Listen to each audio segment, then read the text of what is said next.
My name is Javed Ibrahim, and for as long as I can remember, my life has been deeply intertwined with Islam. Growing up in Alexandria, Egypt, I was raised in a family where faith wasn't just a part of who we were, it was everything. The sounds of the call to prayer echoing through the streets, the scent of incense during evening prayers, the Quran recitations, these are the things that shaped my childhood and continue to influence every aspect of my life. Each day I follow a familiar routine, waking up before dawn, performing ablutions, and beginning the day with Fajr prayer. This rhythm of prayer grounds me, helping me start each day with a clear mind and a sense of purpose. Islam has always provided structure and guidance for me. From an early age, I was taught the teachings of the Prophet Muhammad and memorized portions of the Quran. I felt secure knowing that I was living according to the straight path, as laid out by Allah. The mosque has always been a second home to me. It's where I find peace, surrounded by others who share my devotion. We pray together, listen to sermons, and discuss the teachings of Islam. The sound of people reciting the Quran in unison brings a comfort that words cannot fully explain. It's a sense of belonging, of being part of something far greater than myself. And yet, despite my faith and commitment, I have moments of doubt. There are nights when I find myself lying awake, staring at the ceiling, and questioning things I never thought I would. It's not that I doubt Allah or the teachings of Islam. It's more that I wonder about my own place within it all. Am I doing enough? Have I prayed with enough sincerity? Will my deeds be enough when they are weighed on the day of judgment? These thoughts come in waves, often when I'm alone with my own mind. I push them aside most of the time, reassuring myself that as long as I continue to follow the teachings and strive to be better, I will be on the right path. But sometimes, the questions linger longer than I'd like. What if, despite all my efforts, I haven't done enough to earn salvation? What if my mistakes outweigh the good I've tried to do? These moments don't shake my faith entirely, but they do leave me searching for reassurance. Faith is supposed to be certain, unshakable, but I've come to realize that part of being human is wrestling with doubt. And perhaps in that struggle, there's a deeper form of devotion, one that goes beyond blind belief and delves into the heart of what it means to seek understanding. I've always been curious about different religions. Growing up, my studies in theology expanded beyond just Islam. I found it fascinating to learn about how people from other faiths see the world, especially Christianity. It's a major religion, and though we share some common ground, there are significant differences that always left me wondering. For me, Jesus has always been a respected prophet, just like Moses or Abraham. Islam teaches us to honor him as a great messenger of God. But the idea that Jesus could be the Son of God, that never quite made sense to me. I've read about the Christian belief in the Trinity, but it feels so distant from what I've always understood about God being one without partners. The concept of God having a son seems almost impossible, and I've often thought about how different our perspectives are on this. I've had plenty of discussions with Christians, and to be honest, I enjoy those debates. I've always been confident in what I believe. The Quran is clear in its teachings, and I've spent years studying it alongside the hadiths to deepen my understanding. When I talk to Christians, I like to bring up these points about how Jesus is a prophet in Islam, not the Son of God. I feel like I can back up my arguments with logic and the Quran's teachings, but even though I disagree with some of their core beliefs, I do respect them. After all, we both believe in the same God, even if we see him differently. It's just that for me, the path of Islam has always been the one that makes the most sense. A few months ago, I found myself on a business trip to Casablanca, Morocco. It was my first time in the city, and I was there for a conference that I had been looking forward to. Everything seemed normal at first. Meetings, presentations, networking. But as the day wore on, I started feeling this strange pain in my stomach. At first, I brushed it off. I figured it was just stress from the long hours, or maybe something I ate that didn't sit well with me. The pain was manageable at first, more of an uncomfortable sensation really. I convinced myself it was indigestion and thought that after some rest, it would go away. So I kept going about my business, ignoring the signs my body was trying to give me. After all, I had meetings to attend and people to meet. I didn't want to slow down. But as the day turned into evening, the pain became more intense. It felt like something sharp was twisting inside me. I tried to stay calm, telling myself it would pass, but deep down, I knew something wasn't right. It got to the point where I could hardly stand without feeling dizzy. Still, I convinced myself it was just a minor issue. Maybe I hadn't eaten enough or was overly tired. The next thing I knew, I was doubled over in pain. It was no longer something I could ignore. I was rushed to the hospital, and that's when the doctors told me I had severe internal bleeding from an undiagnosed ulcer. I remember thinking, how could this be happening? I had ignored the warning signs, thinking it was just a bad stomachache, but it had quickly turned into something far more serious. It all happened so suddenly. One moment I was sitting in my hotel room, feeling miserable, but still telling myself it was nothing more than a stomach issue. The next thing I knew, I collapsed. My colleague, thankfully he was there with me, insisted on taking me to the hospital right away. I barely remember the drive, but I do remember feeling disoriented and weaker with each passing minute. When we arrived at the hospital, the doctors didn't waste any time. They rushed me into an emergency room, and I could hear the urgency in their voices as they worked quickly to figure out what was happening. I felt like I was fading in and out of consciousness, the pain in my stomach almost unbearable. Every breath felt shallow, and my chest was tight. They kept asking me questions, but I could barely answer. Then, the doctors finally told me the truth. The pain I had been ignoring for so long was the result of severe internal bleeding from an undiagnosed ulcer. My life was in danger, and they were doing everything they could to stabilize me. As I lay there, hooked up to machines and surrounded by doctors, I was overcome by an intense wave of fear. For the first time in my life, I realized that my life wasn't something I could control. In that moment, my mortality felt so real, so close. I began to reflect on my life, my faith, and my journey. In the silence of the hospital room, I couldn't help but wonder if I was truly ready to meet my Creator. Had I done enough to earn salvation? Was my faith as strong as I believed it to be? I thought about my prayers, my studies, and the doubts that had lingered in the back of my mind, and suddenly, all of it felt so fragile. I was not certain of anything anymore. I don't know when it happened, but at some point, I realized I was no longer in my body. It felt strange, almost as if I had woken up from a deep sleep, but I wasn't in the comfort of my own bed.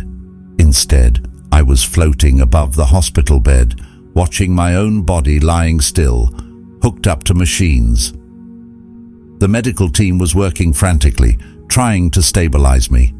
They seemed so distant, their faces full of concern, but I could feel no pain. It was as if I were observing them from a different world altogether. I saw my colleague standing by the bed, his hands clasped together, nervously muttering prayers under his breath. He was visibly shaken, pacing back and forth. I wanted to reach out, to comfort him, but I couldn't. I could hear his words, but they seemed distant, almost muffled by the space between us. It was like I was in another realm, separated from everything I had known. As I floated there, I felt no connection to the pain in my body, no worry about what was happening. I was just there, watching. The reality of the situation hadn't quite set in, and yet something deep inside me knew that I was on the edge of something far bigger than my life in that hospital room. I felt a pull, a gentle urging to move, to go somewhere. Without thinking, I found myself drifting away from the hospital, away from the familiar, into the unknown. Suddenly, I was no longer in the sterile, brightly lit room. I was standing in the middle of a vast desert. The sun was relentless, casting harsh shadows across the endless stretch of sand. The landscape stretched as far as the eye could see, with no signs of life, no trees, no buildings, just an overwhelming emptiness. The wind blew through the barren expanse, stirring the sand and creating swirling patterns in the distance. It was the kind of emptiness that made you feel small, insignificant, as if you were nothing more than a speck in the vastness of the world. The more I looked around, the more I felt my sense of self begin to dissolve. In this immense desert, I was nothing. The sand seemed to stretch on forever, and I realized just how tiny and fragile I was compared to the world around me. There was no noise, no movement, just stillness. It was almost suffocating, this feeling of being lost in an ocean of nothingness.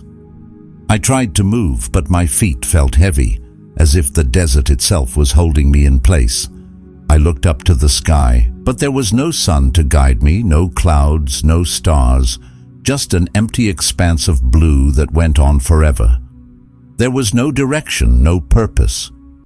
I couldn't tell where I was supposed to go or what I was supposed to do. I felt so utterly alone, as if I had been abandoned in a place where nothing mattered, and yet at the same time, there was a strange sense of peace. It wasn't a peacefulness I understood, but it was there, calm, silent, and unyielding. I stood there for what felt like hours, just taking in the immensity of the desert and the overwhelming sense of nothingness. I wondered why I was here. What was the point of this vast, empty space? Why had I been brought to this place? The desert made me feel like a tiny speck, and yet something deep inside me told me that this experience meant something more than I could comprehend in that moment.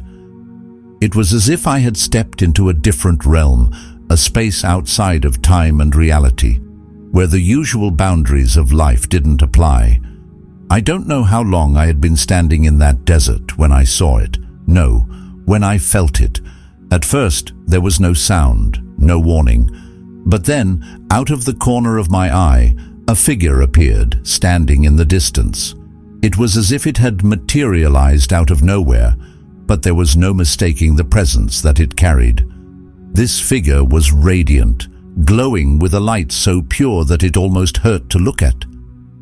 The robes it wore were white, almost blinding in their brightness, yet the light didn't feel overwhelming. It felt soothing, as if it was welcoming me rather than casting me away. I didn't know who or what this figure was, but everything in me told me to be still. My heart beat faster, and I could feel a deep sense of awe sweeping over me, one I had never felt before. It was like standing in the presence of something so pure, so holy, that all my doubts and fears vanished for a moment. I wanted to fall to my knees, to bow before this being, but I couldn't move. All I could do was watch as it stepped closer, each movement radiating calm. The figure's voice was what struck me next. It was calm but powerful, like a deep river flowing steadily. It spoke, not with words that I could understand, but with a truth that pierced the very core of my being. As it spoke, I felt my mind open up, my heart unraveling in ways I didn't think were possible. I had spent so much of my life studying, learning, reading the Quran and the Hadiths. I had devoted myself to deeds, believing that salvation was something to be earned through my actions. But this voice, this being, told me something I hadn't ever considered. It spoke of God's nature, how He is not only just but merciful, loving beyond measure.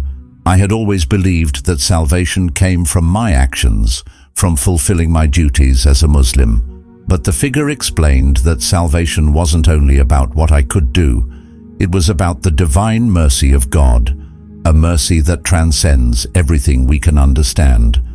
I had been so focused on earning my way to salvation that I never fully grasped that it was through God's grace that anyone could be saved. No matter how much good we do, it is mercy, not deeds alone, that truly guides us to salvation. The words washed over me, each one striking me deeper than the last. The idea that I didn't have to earn my place in God's mercy, that was foreign to me. I had spent my whole life trying to be good enough, believing that if I worked hard enough, prayed enough, I would be worthy of Allah's love. But here, in this space, in this moment, I was shown that I was already loved, that I was already worthy, not because of what I had done, but because of the grace that flowed from the Creator's heart. I felt a weight lift from my soul, a burden I hadn't even known I was carrying. The figure didn't say much more, but the truth it revealed to me in that moment was enough to change everything. It wasn't the law of deeds that could save me, it was the law of mercy. And in that truth, I felt an overwhelming peace, a peace that I had never known before. The figure stood there, its presence almost enveloping me in an embrace, and as I listened, everything I thought I knew about faith started to unravel. I had always prided myself on my devotion. I prayed 5 times a day, I fasted during Ramadan, I gave charity, and I studied the Quran, living my life according to the teachings of Islam with all my heart. I had always believed that my actions, my good deeds, would be enough to secure my place in Allah's favor. But as the figure spoke, I realized how narrow my understanding had been. It gently explained that while my devotion was admirable, salvation wasn't about what I could do alone. It wasn't just about the rituals, the prayers, or the charitable acts. The figure made me see that the true path to God was not one of mere action, but one of surrender. It was about submitting not just my actions, but my heart. Surrendering to the love, grace, and mercy of God in a way that went beyond duty. In that moment, I felt a profound shift inside me.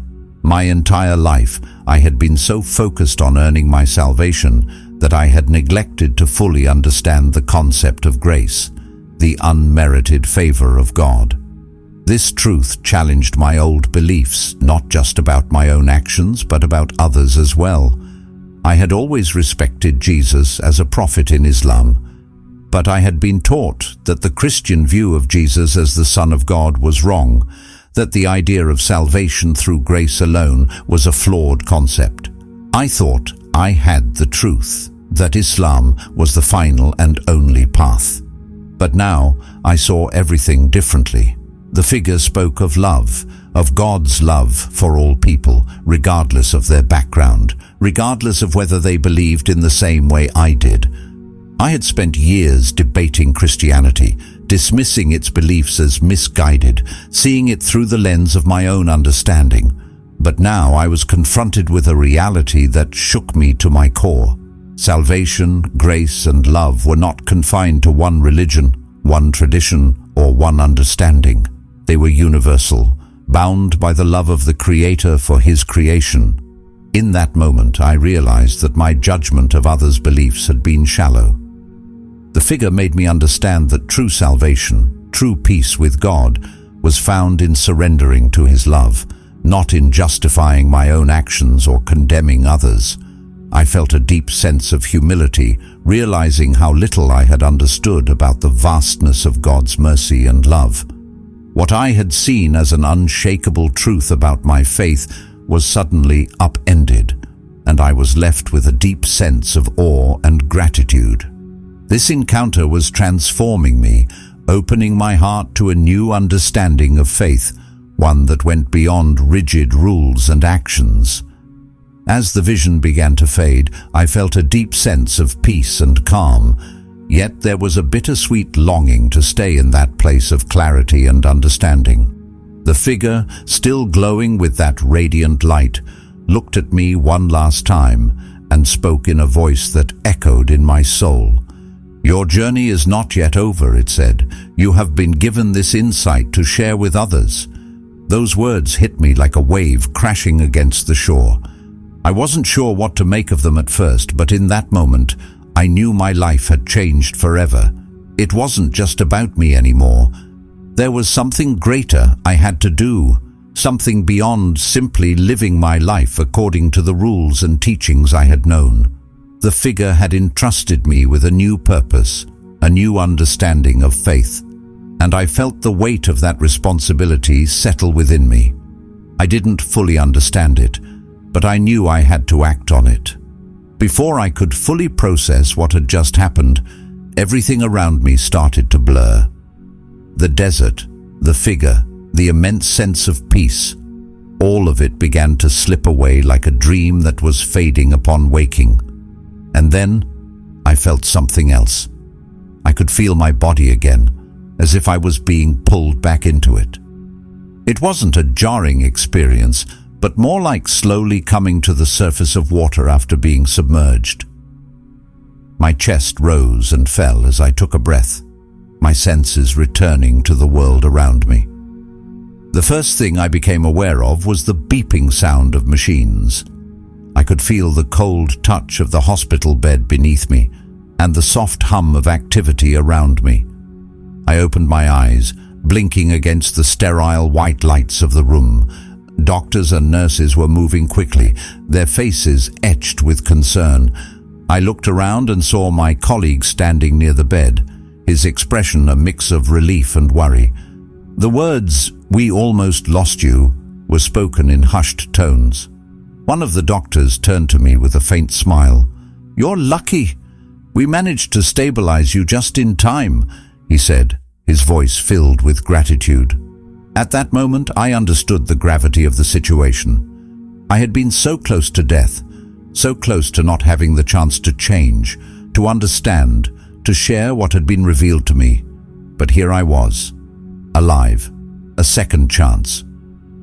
I looked up at the ceiling, my heart filled with a quiet resolve. That vision, that moment in the desert, had shown me a truth that went far beyond my understanding of life and faith. And now I knew that it was my responsibility to share that truth with others, to not just live by the rules, but to embrace the mercy, grace, and love of God that transcended everything I had once believed. As I lay in that hospital bed, recovering from what felt like a brush with death, my mind kept circling back to the vision I had experienced. The figure, the desert, the deep spiritual truths that were revealed to me. It was all so clear, so vivid, but it left me with more questions than answers. I couldn't shake the feeling that I had been given a glimpse of something much greater than I had ever understood. And now everything I thought I knew about faith and spirituality seemed to be shifting. For so long, I had believed that my path was the only true path. Islam was the final revelation, and everything else, every other belief system, was either misguided or incomplete. But after the vision, after encountering that being of light and hearing the message about grace and love, I realized how narrow my understanding had been. I saw my faith not as a standalone truth, but as part of a broader, deeper spiritual journey that connected me to the rest of humanity.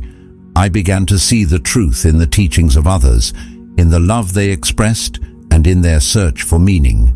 I began to wonder, if God is truly the creator of all, how could he not reveal himself in different ways to different people?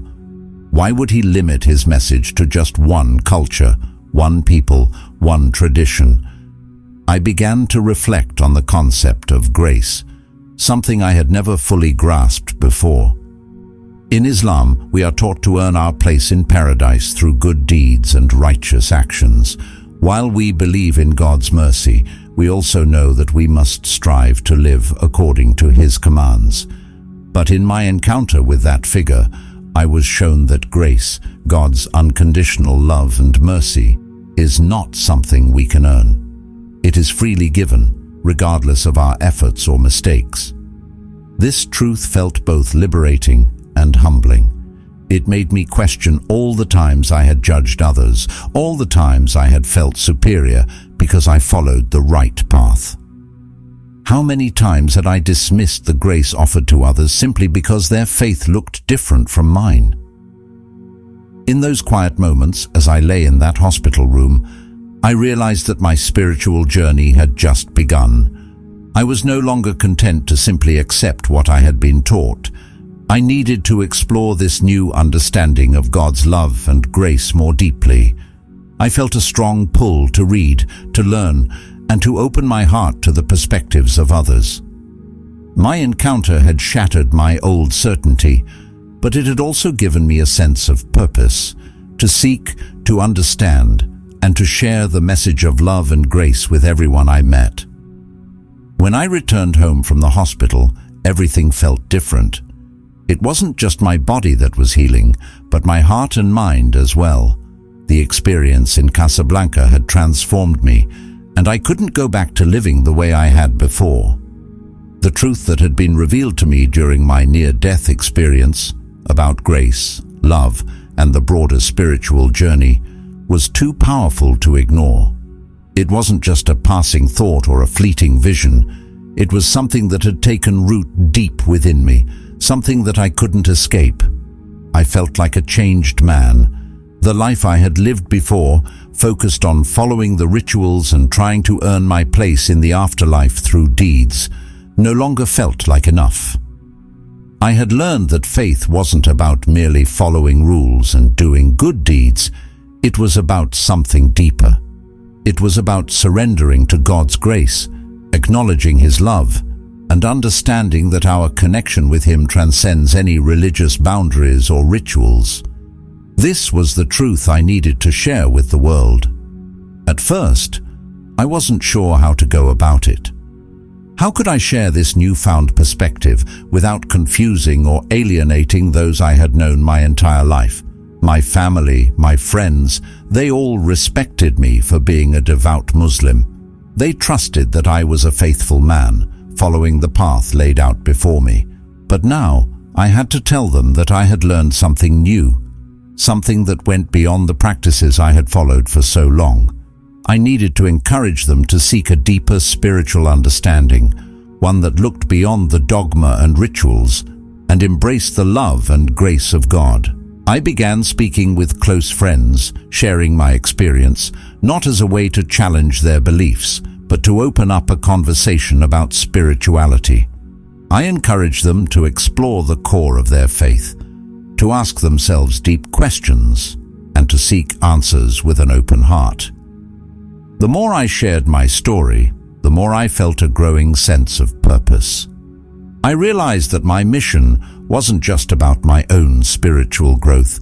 It was about helping others find the same freedom, peace, and understanding I had discovered.